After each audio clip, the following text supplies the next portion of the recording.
Representatives from Croatian counties, cities and municipalities are meeting with Prime Minister Andrej Plenković in the government building today.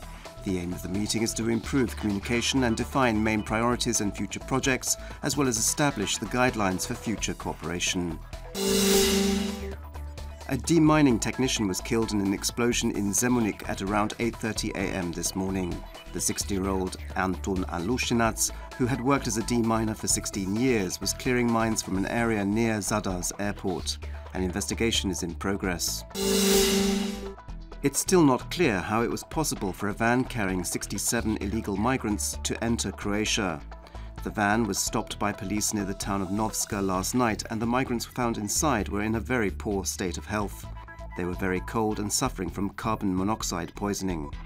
The van, which had British number plates, entered Croatia from Serbia, and the drivers were Bulgarian. After receiving medical treatment, the migrants had been accommodated in the Sisak Reception Centre for asylum seekers. Some 600 citizens from the eastern Croatian town of Slavonski Brod, near the border with Bosnia and Herzegovina, held a peaceful protest near the local border crossing. The citizens were protesting against the massive amounts of pollution coming from the refinery in Bosanski Brod across the border that regularly engulfs their town in toxic smog. They are also very unhappy with the lack of progress made by the Croatian and Bosnian authorities in tackling the problem. The Ordinance on Amendments and Additions to the set of regulations governing commercial net fishing for sardines in the Adriatic Sea has been published, as has the Ordinance on Additions to the regulations concerning the spatial limits and timeframes for such fishing in 2016. Accordingly, such fishing is allowed between the 21st and 24th of December, starting at midday, and in fishing vessels which are less than 18 metres in length. Also, each vessel is not allowed to catch more than 200 tons of such fish in the year. Sport, and after Jug won the European Super Cup last week, completing their season with 5 trophies, the Dubrovnik Water Polo Club's dominant form is continuing in this new season. Last night in the final of the Croatian Cup, they easily beat Zagreb's Mladost for a score of 14-6. This is the 12th time Jug have won this particular trophy. In football, Slaven Belupo convincingly defeated Cibalia in Koprivnica for a score of 4-0 yesterday, while Lokomotiva beat Split 3-0 in Zagreb. Rijeka are top of the league with 52 points, 6 points clear of Dinamo, who have 48. Osijek are third with 38 points, while Hajduk are fourth with 37. Croatian Leo Brnić has won a gold medal at the European Bocce Championships being held in Nice, France. He came first in the speed bowling discipline.